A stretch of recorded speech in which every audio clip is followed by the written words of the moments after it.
Dachu Pavi living relation ಬಗ್ಗೆ ಸ್ಫೋಟಕ ಸತ್ಯ ಹೊರಬಿದ್ದಿತ್ತು. ಇದೀಗ ರೋಮಿಯೋ ಜೂಲಿಯೆಟ್ನಂತಿದ್ದಂಥ ದಾಸನ ಪ್ರೇಮ ಕಹಾನಿ ರಿವೀಲ್ ಆಗಿದೆ. ಹಾರ್ಡ್ ಡಿಸ್ಕ್ನಲ್ಲಿ ಖಾಸಗಿ ದೃಶ್ಯ ಇಟ್ಕೊಂಡು ಪವಿತ್ರ ಗೌಡ ಬ್ಲ್ಯಾಕ್ ಮೇಲ್ ಮಾಡ್ತಾ ಇದ್ರು ಅಂತ ದಚ್ಚು ಪತ್ನಿ ವಿಜಯಲಕ್ಷ್ಮಿ ಚಾರ್ಜ್ ಶೀಟ್ನಲ್ಲಿ ಶಾಕಿಂಗ್ ಹೇಳಿಕೆಯನ್ನು ಕೊಟ್ಟಿದ್ದಾರೆ.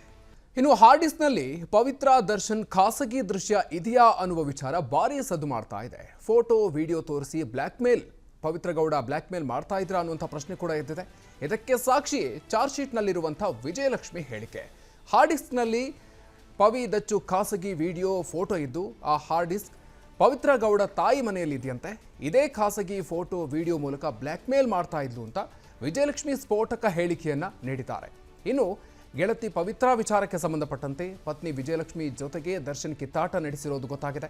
2018ರಲ್ಲಿ ಪವಿತ್ರ ಗೌಡಗೆ RR ನಗರದಲ್ಲಿ ಮನೆ ಕೊಡಿಸಿರೋದು. ಈ ವಿಚಾರ ಪತಿ ಜೊತೆ ಪತ್ನಿಯ ಮನಸ್ತಾಪ ಉಂಟು ಮಾಡಿತ್ತು. ಪವಿತ್ರಾಗೆ ಮನೆ ಕಾರು ಕೊಡಿಸಿದ್ದಕ್ಕೆ ಪತ್ನಿ ವಿಜಯಲಕ್ಷ್ಮಿ ಪ್ರಶ್ನೆಯನ್ನು ಮಾಡಿದ್ದು, ನನ್ನ ದುಡ್ಡು ನನ್ನಿಷ್ಟ, ನೀನ್ಯಾರು ಕೇಳೋಕೆ ಅಂತ ದರ್ಶನ್ ಹೇಳಿದ್ರಂತೆ.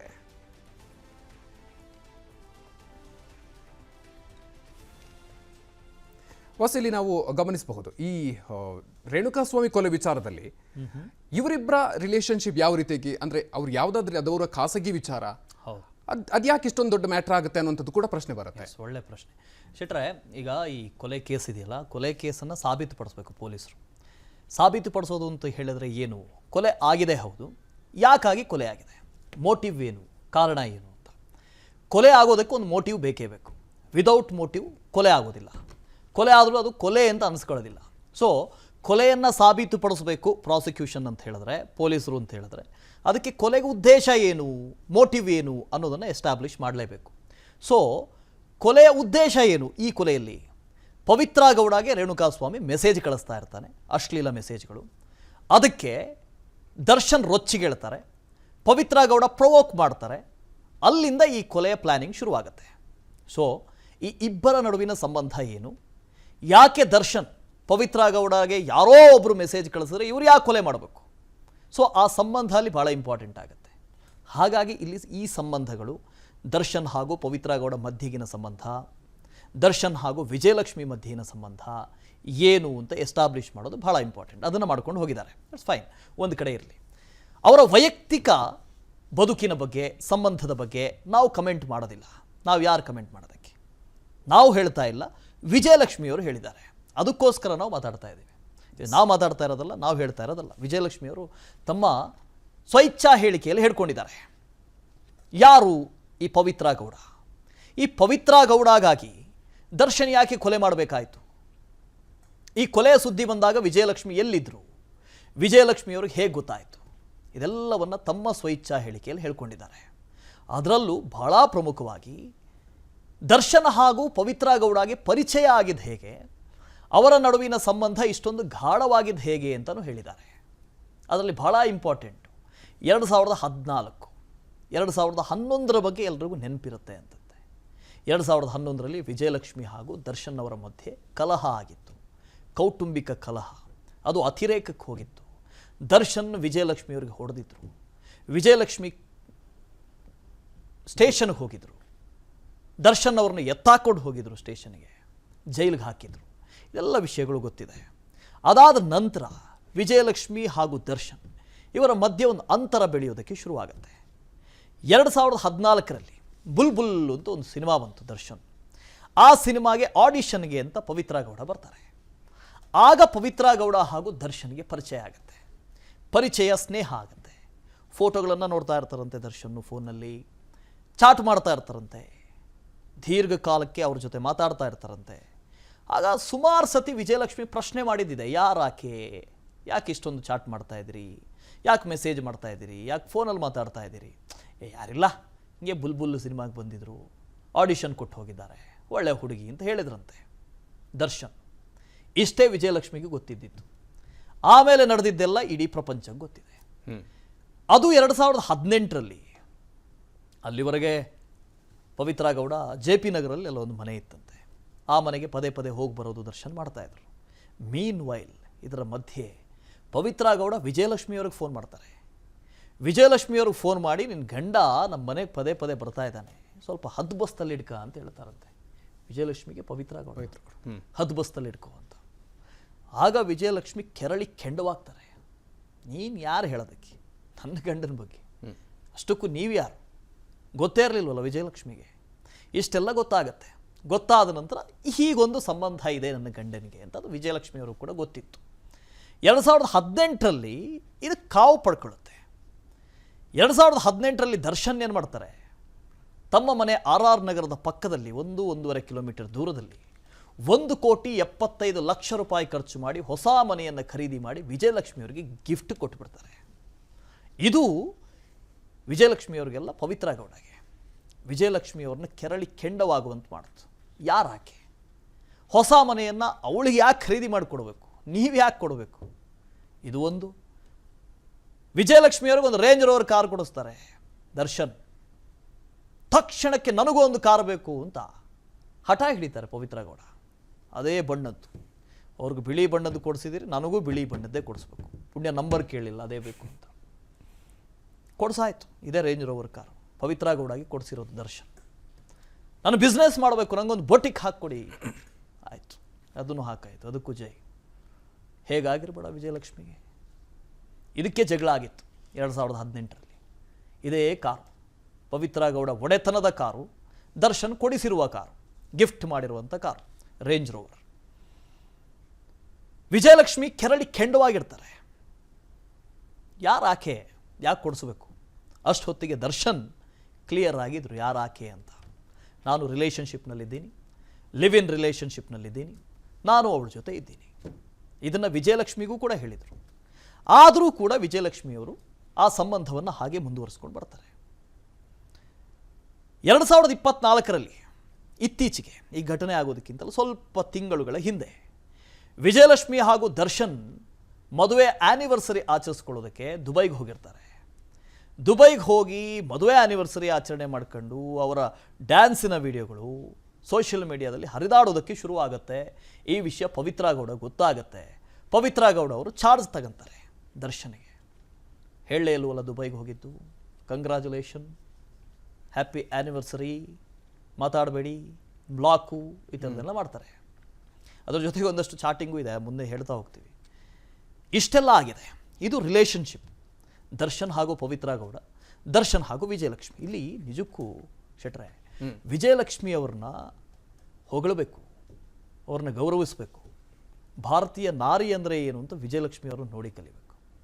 2011ರಲ್ಲಿ ಅಷ್ಟೊಂದು ಕೀಳಾಗಿ ವರ್ತಿಸಿ, ರಕ್ತ ಬರೋ ಹಾಗೆ ಹೊಡೆದು ಸ್ಟೇಷನ್ ಕರ್ಕೊಂಡೋಗಿದ್ದಂಥ ವಿಜಯಲಕ್ಷ್ಮಿ ಅದಾದ ನಂತರ ನೀನು ಹೆಂಗೆ ಬೇಕಾದ್ರೂ ಇರು, ನೀನು ಏನು ಬೇಕಾದರೂ ಮಾಡು, ನೀನು ನನ್ನ ಗಂಡ. ಎಷ್ಟೋ ಹೆಂಡತಿಯರು ಅವರಲ್ಲೊಂದು ಆಕಾಂಕ್ಷೆ ಇರುತ್ತೆ, ಗಂಡನ ಕಷ್ಟದ ದಿನಗಳಲ್ಲಿದ್ದು ಅವನೊಂದು ಎತ್ತರಕ್ಕೆ ತಗೊಂಡು ಹೋಗಿ ಅದನ್ನು ನೋಡೋದೇ ಅವರು ಖುಷಿ, ಆ ಸಕ್ಸಸ್ಸನ್ನು ನೋಡೋದೇ ಖುಷಿ, ಆ ಗಂಡನ ಸಕ್ಸಸ್ಸನ್ನು ನೋಡೋದೇ ಖುಷಿ. ಅದನ್ನು ವಿಜಯಲಕ್ಷ್ಮಿ ಮಾಡಿದರು. ಈ ಸಕ್ಸಸ್ಸನ್ನು ಮಧ್ಯೆ ಬಂದಂಥವ್ರು ಯಾರು, ಅವ್ರು ಏನು ಮಾಡಿದ್ರು, ಅದು ಪವಿತ್ರ ಗೌಡ. ಇಷ್ಟೇನಾ? ವಿಜಯಲಕ್ಷ್ಮಿಯವರು ಇನ್ನೊಂದು ಸ್ಫೋಟಕ ಹೇಳಿಕೆಯನ್ನು ಕೊಟ್ಟಿದ್ದಾರೆ. ದರ್ಶನ್ ಹಾಗೂ ಪವಿತ್ರ ಗೌಡ ಅವರು ಇಬ್ಬರೂ ಇದ್ದಂಥ ಖಾಸಗಿ ವಿಡಿಯೋಗಳು, ಫೋಟೋಗಳು ಪವಿತ್ರ ಗೌಡ ಅವರ ಹತ್ರ ಇದೆ. ಒಂದು ಹಾರ್ಡ್ ಡಿಸ್ಕ್ನಲ್ಲಿ ಇಟ್ಟಿದ್ದಾರೆ. ಪವಿತ್ರ ಗೌಡ ಅವರ ತಾಯಿ ಮನೆಯಲ್ಲಿದೆ. ಅದನ್ನು ತೋರಿಸಿ ಬ್ಲ್ಯಾಕ್ ಮೇಲ್ ಮಾಡಿ ದರ್ಶನ್ರಿಂದ ಇಷ್ಟೆಲ್ಲ ಪಡ್ಕೊಂಡಿದ್ದಾರೆ ಅಂತ ಆರೋಪ ಮಾಡಿದ್ದಾರೆ. ಅವ್ರಿಗೇನೋ ದ್ವೇಷ ಇರ್ಬೋದು ಪವಿತ್ರ ಗೌಡ ಮೇಲೆ, ಅದಕ್ಕೆಲ್ಲಾದರೂ ಹೇಳಿಕೆಯನ್ನು ಕೊಟ್ಟಿರಲೂಬಹುದು, ಈ ಥರದ ಆರೋಪಗಳನ್ನು ಮಾಡಿರಲೂಬಹುದು, ಗೊತ್ತಿಲ್ಲ. ವಿಜಯಲಕ್ಷ್ಮಿಯವರಿಗೆ ಯಾರೋ ಪವಿತ್ರ ಗೌಡ ಅವ್ರಿಗೆ ಗೊತ್ತಿದ್ದಂಥವರೇ ಹೇಳಿದಾರಂತೆ, ಬಲ್ಲ ಮೂಲಗಳಂತೆ. ನಮಗೂ ಬಲ್ಲ ಮೂಲ ಇರುತ್ತೆ, ವಿಜಯಲಕ್ಷ್ಮಿಯವರಿಗೆ ಬಲ್ಲ ಮೂಲ ಇರಬಾರ್ದ? ಅವ್ರಿಗೊಂದು ಮೂಲ ಇರುತ್ತೆ, ಆ ಮೂಲದಿಂದ ಅವ್ರಿಗೆ ಮಾಹಿತಿ ಬಂದಿರ್ಬೋದು. ವಿಡಿಯೋಗಳನ್ನು ಮಾಡ್ಕೊಂಡಿದ್ದಾರೆ, ಫೋಟೋಗಳನ್ನು ಮಾಡ್ಕೊಂಡಿದ್ದಾರೆ, ಖಾಸಗಿ ವಿಡಿಯೋಗಳು, ಫೋಟೋಗಳಿದ್ದಾವೆ. ಆ ಖಾಸಗಿ ವಿಡಿಯೋಗಳನ್ನು, ಫೋಟೋಗಳನ್ನು ಲೀಕ್ ಮಾಡ್ತೀನಿ ಅಂತೇಳಿ ಹೆದರಿಸಿ ಬ್ಲ್ಯಾಕ್ ಮೇಲ್ ಮಾಡಿದ್ದಾರೆ ದರ್ಶನ್ ಅವ್ರನ್ನ. ಅದಕ್ಕೋಸ್ಕರ ದರ್ಶನ್ ಪವಿತ್ರ ಗೌಡ ಅವರ ಜೊತೆ ಇದ್ದರು, ಅದಕ್ಕೋಸ್ಕರ ಮನೆ ಕೊಡಿಸಿದ್ರು, ಅದಕ್ಕೋಸ್ಕರ ಕಾರ್ ಕೊಡಿಸಿದ್ರು, ಅದಕ್ಕೋಸ್ಕರ ಬಿಸ್ನೆಸ್ಗೆ ಹೆಲ್ಪ್ ಮಾಡಿದ್ರು, ಹಣ ಸಹಾಯ ಮಾಡಿದ್ರು ಅಂತ ಆರೋಪ ಮಾಡ್ತಿರೋದು ನಾವಲ್ಲ, ವಿಜಯಲಕ್ಷ್ಮಿಯವರು ಆರೋಪ ಮಾಡ್ತಾ ಇದ್ದಾರೆ. ಅವರ ಸ್ವಇಚ್ಛಾ ಹೇಳಿಕೆಯಲ್ಲಿ ಇವೆಲ್ಲವೂ ಕೂಡ ಇದೆ. ಇಷ್ಟೂ ಮಾಹಿತಿಗಳಿದ್ದಾವೆ. ನೋಡೋಣ, ಈ ಇಬ್ಬರ ಚಾಟಿಂಗ್ ಭಾಳ ಇಂಟ್ರೆಸ್ಟಿಂಗ್ ಆಗಿದೆ. ದರ್ಶನ್ ಹಾಗೂ ಪವಿತ್ರ ಗೌಡ ಇವರ ಮಧ್ಯಗಿನ ಸಂಬಂಧ ಎಷ್ಟು ಗಾಢವಾಗಿತ್ತು ಅಂತ ಹೇಳೋದಕ್ಕೆ ಈ ಚಾಟಿಂಗ್ಗಳು ಕೂಡ ಬಂದಿದ್ದಾವೆ. ಅದನ್ನು ನೋಡ್ಕೊಂಬರೋಣ. ಎಸ್, ಇನ್ನು ನಟ ದರ್ಶನ್ ಮತ್ತು ಪವಿತ್ರ ಗೌಡ ನಡುವಿನ ಸಂಬಂಧಗಳ ಬಗ್ಗೆ ಒಬ್ಬೊಬ್ಬರು ಒಂದೊಂದು ಹೇಳಿಕೆಯನ್ನು ನೀಡಿದ್ದಾರೆ. ಪೊಲೀಸರ ಬಳಿ ದರ್ಶನ್ ಪವಿತ್ರ ಗೌಡ ಜೊತೆ ಲಿವಿಂಗ್ ರಿಲೇಶನ್ಶಿಪ್ನಲ್ಲಿ ಇದ್ದೆ ಅಂತ ಹೇಳಿಕೆಯನ್ನು ನೀಡಿದರೆ, ಪವಿತ್ರ ಗೌಡ ಮಾತ್ರ ನಾನು ದರ್ಶನ್ ಸ್ನೇಹಿತರಾಗಿದ್ವಿ ಅಂತ ತಿಳಿಸಿದ್ದಾರೆ. ಆದರೆ ಇವರಿಬ್ಬರ ನಡುವಿನ ಚಾಟ್ ಅನ್ನು ಪೊಲೀಸರು ಚಾರ್ಜ್ ಶೀಟ್ನಲ್ಲಿ ಉಲ್ಲೇಖ ಮಾಡಿದ್ದಾರೆ. ಇಬ್ಬರ ನಡುವೆ ಸ್ನೇಹ ಮತ್ತು ಲಿವಿಂಗ್ ರಿಲೇಶನ್ಶಿಪ್ಗಿಂತ ಗಂಡ ಹೆಂಡತಿ ನಡುವಿನ ಸಂಬಂಧ ಇರುವ ರೀತಿ ಚಾಟ್ ನಡೆದಿದೆ. Pavithra Gowda miss you, without you I am zero, I will always choose you in any lifetime over anyways in this world ಅನ್ನುವಂಥದ್ದು. You are the most important person in my life Subba and hope you know that ಅಂತ ಮೆಸೇಜನ್ನು ಮಾಡಿರೋದು ಎಲ್ಲವನ್ನು ಕೂಡ ಉಲ್ಲೇಖವನ್ನು ಮಾಡಿದ್ದಾರೆ. ಜೊತೆಗೆ ಹಲವು ಬಾರಿ ಲವ್ ಸಿಂಬಲ್ಗಳು ಕೂಡ ವಿನಿಮಯ ಆಗಿದೆ. ಅದಕ್ಕೆ ಪ್ರತಿಯಾಗಿ ದರ್ಶನ್ ಕೂಡ ಲವ್ ಯು ಮುದ್ದು ಹೆಂಡ್ತಿ, I know that and I love you more than anything ಅಂತ ರಿಪ್ಲೈ ನೀಡಿದ್ದಾರೆ. ಅದೇ ರೀತಿ ಇವರಿಬ್ಬರ ನಡುವೆ ವಿಜಯಲಕ್ಷ್ಮಿ ಬಗ್ಗೆ ಮತ್ತು ಮದುವೆಯ ವಾರ್ಷಿಕೋತ್ಸವದ ವಿಷಯದಲ್ಲಿ ಜಗಳ ಆದಾಗ ದರ್ಶನ್ ಮೆಸೇಜ್ನಲ್ಲೇ ಪವಿತ್ರರನ್ನು ಮನವೊಲಿಸೋದಕ್ಕೆ ಪ್ರಯತ್ನವನ್ನು ಮಾಡಿದ್ದಾರೆ. ವೆರಿ ಗುಡ್ ಮಾರ್ನಿಂಗ್ ಮುದ್ದು ಹೆಂಡ್ತಿ, ವಾಟ್ ಮುದ್ದು, why are you not talking, why are you not answering my call and messages ಅಂತ ಹಲವು ಬಾರಿ ಮೆಸೇಜನ್ನು ಕಳಿಸಿದ್ದಾರೆ. ಇದೆಲ್ಲವನ್ನು ಕೂಡ ಪೊಲೀಸರು ಚಾರ್ಜ್ ಶೀಟ್ನಲ್ಲಿ ಉಲ್ಲೇಖವನ್ನು ಮಾಡಿದ್ದಾರೆ. Miss you. Love you, Muddu Henti. Without you, I'm zero. You are the most important person in my life, Subha. Please take care of yourself. I will always choose you in any lifetime over anywhere in the world. I may not be everything you want, but I'm always there for you. No matter the challenge ahead, you are the most important person in my life, and hope you know that. Love you, Muddu Henti. I know that and I love you more than anything. Muddu Henti left Pune. What Muddu? Why are you not talking? Very good morning, Muddu Henti. Very good morning, Muddu Henti. I am leaving from Pune. Very good morning, Muddu Henti. Very good morning, Muddu Henti. Why are you not answering my call and messages? Very good morning, Muddu Henti. It's okay. Have a great day. Very good morning, Muddu Henti. It's okay. Have a great day. Very good morning, Muddu Henti. It's okay. Have a great day. Very good morning, Muddu Henti. Have a great day. Okay. Thanks, Pavitra. God bless you. Very good morning, Muddu Henti. Have a great day. Very good morning, Muddu Henti. Have a great day. Leaving. Left to Kashmir. Very good morning. Okay. Be safe. Have a great day. Happy journey. God bless you both. Happy anniversary in advance. ಇದು ದರ್ಶನ್ ಹಾಗೂ ಪವಿತ್ರ ಗೌಡ ಈ ಇಬ್ಬರ ನಡುವಿನ WhatsApp ಸಂಭಾಷಣೆ. ಯಾಕೆ ಇದನ್ನು ಮತ್ತೆ ಮತ್ತೆ ಹೇಳ್ತಾ ಇದ್ದೀವಿ ಅಂದರೆ, ಪವಿತ್ರ ಗೌಡ ಹಾಗೂ ದರ್ಶನ್ ಮಧ್ಯೆ ಇದ್ದಂಥ ಸಂಬಂಧ ಎಂಥದ್ದು, ಎಷ್ಟು ಗಾಢವಾಗಿತ್ತು, ಎಷ್ಟು ಅನ್ಯೋನ್ಯವಾಗಿದ್ದರು ಇಬ್ಬರು ಗೊತ್ತಿಲ್ಲ. ಇದು ವಿಜಯಲಕ್ಷ್ಮಿ ಅವರ ಜೊತೆ ಈ ಥರ ಎಲ್ಲ ಚಾಟಿಂಗ್ ಆಗಿತ್ತಾ, ಅವರಿಗಿಷ್ಟೆಲ್ಲ ಮೆಸೇಜ್ ಹೋಗಿತ್ತಾ ಗೊತ್ತಿಲ್ಲ. ಇದು ಪವಿತ್ರ ಗೌಡ ಅವರ ಜೊತೆಗೆ ಮಾತ್ರ ಮೆಸೇಜ್ ಮಾಡಿರೋದು. ಮುದ್ದು ಹೆಂಡ್ತಿ ಅಂತ ಕರಿತಾ ಇದ್ರಂತೆ ದರ್ಶನ್. ಮುದ್ದು ಹೆಂಡ್ತಿ ಅಂತ ಕರೆಯೋದಕ್ಕೆ ಹೆಂಡ್ತಿನೇ ಆಗಿರಬೇಕು ಅಂತಿಲ್ಲ, ಈಗ ಟ್ರೆಂಡ್ ಇದೆ ಅದು. ಇಷ್ಟಪಟ್ಟಂಥವ್ರು ಯಾರಿದ್ರು ಅವ್ನು ಹೆಂಡ್ತಿ ಅಂತ ಕರೆಯೋದು. ಹೆಂಡ್ತಿ ಹೆಂಡ್ತಿ ಮುದ್ದು ಹೆಂಡ್ತಿ ಅಂತ. ಸುಬ್ಬ ಅಂತ ಕರೀತಾ ಇದ್ರಂತೆ ಪವಿತ್ರ ದರ್ಶನ್ ಅವರನ್ನ. ಇಲ್ಲಿ ಒಂದು ಅರ್ಥ ಆಗತ್ತೆ, ಎಷ್ಟು ಪ್ರೀತಿ ಮಾಡ್ತಾ ಇದ್ರು ದರ್ಶನ್ ಅಂತ ಪವಿತ್ರ ಗೌಡ ಅವ್ರನ್ನ. ನೀನು ಇಲ್ದಿದ್ರೆ ನನಗೇನೂ ಇಲ್ಲ, ಪ್ರಪಂಚನೇ ನೀನು, ಈ ಥರದ ಮೆಸೇಜ್ಗಳೆಲ್ಲ ಇದ್ದಾವೆ. ಅದರ ಜೊತೆಗೆ ಪವಿತ್ರ ಗೌಡ ಅವರು ಮಾತು ಬಿಟ್ಟಂಥ ಸಂದರ್ಭದಲ್ಲಿ ಇವ್ರು ಯಾವತ್ತೂ ಕೂಡ ಅಂದರೆ ಕಂಟಿನ್ಯೂಸ್ ಆಗಿ ಮೆಸೇಜ್ ಬರ್ತಾ ಇರೋದನ್ನು ಗುಡ್ ಮಾರ್ನಿಂಗ್ ಯಾವುದೇ ರಿಪ್ಲೈ ಇರೋದಿಲ್ಲ. ಅದಕ್ಕೆ ರಿಪ್ಲೈ ಯಾಕಿಲ್ಲ ಅಂದರೆ, ಕೋಪ ಬಂದ ತಕ್ಷಣವೇ ಹುಡುಗಿರಿಗೊಂದು ಹ್ಯಾಬಿಟ್ ಇದೆ, ಅದು ಪವಿತ್ರ ಗೌಡ ಅವ್ರಿಗೂ ಇದೆ, ಬ್ಲಾಕ್ ಮಾಡಿಬಿಡೋದು. ಆ ಬ್ಲಾಕ್ನ ಸಂದರ್ಭದಲ್ಲಿ ಪದೇ ಪದೇ ಪದೇ ಪದೇ ಮೆಸೇಜ್ ಮಾಡಿದ್ದಾರೆ ದರ್ಶನ್. ಆಮೇಲೆ ಯಾವತ್ತಾದ್ರೂ ನೆನಪಾದಾಗ ಮತ್ತೆ ಅನ್ಬ್ಲಾಕ್ ಮಾಡೋದು, ಮತ್ತದಕ್ಕೊಂದು ರಿಪ್ಲೈ ಮಾಡೋದು. ನಿಮ್ಗೆ ಗೊತ್ತಿಲ್ಲ ಅನಿಸುತ್ತೆ. ದರ್ಶನ್ ಅವರಿಗೆ ಪಾಪ ಗೊತ್ತಾಗಿದೆ ಇದೆಲ್ಲವೂ. ಅದು ಲವ್ ಯು ಹೆಂಡ್ತಿ ಅಂತ ಹೇಳಿದ್ದಾರೆ. ಹೆಂಡ್ತಿ ಅಧಿಕೃತವಾಗಿ ಇರದೇ ಹೋಗಿರ್ಬೋದು, ಆದರೆ ಆ ಪ್ರೀತಿ ಅವರಲ್ಲಿತ್ತು ಅಂತ ಪವಿತ್ರ ಗೌಡ ಅವ್ರ ಮೇಲೆ. ಒಬ್ಬ ವ್ಯಕ್ತಿಯನ್ನು ಕೊಲೆ ಮಾಡೋ ಹಂತಕ್ಕೆ ತಗೊಂಡು ಹೋಗಿ ನಿಲ್ಲಿಸುತ್ತೆ ಅಂತ ಹೇಳಿದಾಗ ಆ ಸಂಬಂಧ ಗಾಢವಾಗಿರುತ್ತೆ. ಅದರಲ್ಲೂ ಒಂದಷ್ಟು ಸೈಕಾಲಜಿಸ್ಟ್ಗಳ ಹತ್ರ ಮಾತಾಡ್ತಾ ಇದ್ದೆ. ಯಾರೋ ಒಬ್ರು ಹೇಳಿದ್ರು ಅಂತ ಹೇಳಿದಾಗ ತಕ್ಷಣ ಹೋಗಿ ಯಾರಾದರೂ ರೆಬಲ್ ಆಗಿ ಹೊಡೆಯೋದು, ಸಾಯಿಸೋದು, ಈ ಥರದ್ದು ಸಾಧ್ಯತೆ ಇದೆಯಾ ಅಂತ. ಸಾಧ್ಯತೆ ಇದೆ. ನಿಮ್ಮನ್ನು ಭಾಳ ಇಷ್ಟಪಡುವಂಥವ್ರು ಹೇಳಿದಾಗ, ಅಥವಾ ನಾನು ನಿನ್ನನ್ನು ಭಾಳ ಇಷ್ಟಪಡ್ತಾ ಇದ್ದೀನಿ ಅಂತ ತೋರಿಸೋದಕ್ಕೆ ಹುಡುಗರಲ್ಲಿ ಒಂದು ರೆಸಿಲಿಯನ್ಸ್ ಅಂತ ಬರುತ್ತೆ. ಅದಿಲ್ಲಿ ವರ್ಕ್ ಆಗಿದೆ ಅಂತ ದರ್ಶನ್ಗೆ. ಸುಮಾರು 3-4 ತಿಂಗಳಿನಿಂದ ಮಾತು ಬಿಟ್ಟಿದ್ರು ಪವಿತ್ರ ಗೌಡ.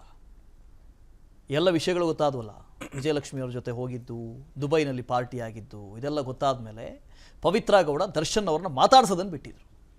ಸೊ ಈ ಎಲ್ಲ ಪ್ರಯತ್ನಗಳಾಯ್ತಲ್ಲ, ಹೆಂಡ್ತಿ ಮಾತಾಡು, why are you not replying my messages, my calls, ಇದೆಲ್ಲ ಆಗಿದ್ದು ಮಾತಾಡು ಅಂತ ಅವ್ರ ಕೋಪ ತಣಿಸೋದಕ್ಕೆ. ಸಡನ್ನಾಗಿ ಒಂದು ಅವಕಾಶ ಸಿಗುತ್ತೆ ದರ್ಶನ್ಗೆ ಕೋಪ ತಣಿಸೋದಕ್ಕೆ, ಅದು ರೇಣುಕಾಸ್ವಾಮಿ.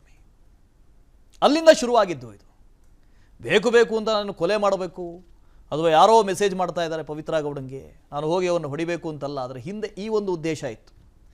ಪವಿತ್ರ ಗೌಡ ಅವ್ರನ್ನ ಸಮಾಧಾನ ಪಡಿಸಬೇಕಾಗಿತ್ತು. ಪವಿತ್ರ ಗೌಡ ಮುನಿಸ್ಕೊಂಡಿದ್ರು, ಆ ಮುನಿಸನ್ನು ತಣಿಸಬೇಕಾಗಿತ್ತು. ಎಲ್ಲ ಉದ್ದೇಶ ದರ್ಶನ್ ಅವರ ಹಿಂದೆ ಇತ್ತು. ಅದಕ್ಕೋಸ್ಕರ ಇಷ್ಟೆಲ್ಲ ಒಂದು ದೊಡ್ಡ ಜಾಲವನ್ನು ಹೆಣೆಯಲಾಗಿತ್ತು, ಕೊಲೆಯನ್ನು ಮಾಡಲಾಗಿತ್ತು, ಕೊಲೆಯನ್ನು ಮುಚ್ಚಿ ಹಾಕುವ ಪ್ರಯತ್ನವೂ ಕೂಡ ಆಗಿತ್ತು. ಅನುಕ್ಷಣದ ಸುದ್ದಿಗಳಿಗಾಗಿ ವಿಸ್ತಾರ ನ್ಯೂಸ್ ಯೂಟ್ಯೂಬ್ ಚಾನೆಲ್ ಸಬ್ಸ್ಕ್ರೈಬ್ ಮಾಡಿ. ಹೊಸ ಸುದ್ದಿಗಳ ನೋಟಿಫಿಕೇಶನ್ಗಾಗಿ ಬೆಲ್ ಐಕಾನ್ ಕ್ಲಿಕ್ ಮಾಡಿ. ಲೇಟೆಸ್ಟ್ ಅಪ್ಡೇಟ್ಸ್ಗಾಗಿ www.vistaranews.com ವೆಬ್ಸೈಟ್ಗೆ ವಿಸಿಟ್ ಮಾಡಿ. ಅಂಗೈಯಲ್ಲೇ ಜಗತ್ತಿನ ಸುದ್ದಿ ತಿಳಿಯಲು ವಿಸ್ತಾರ ನ್ಯೂಸ್ ಕನ್ನಡ ಆಪ್ ಡೌನ್ಲೋಡ್ ಮಾಡಿ.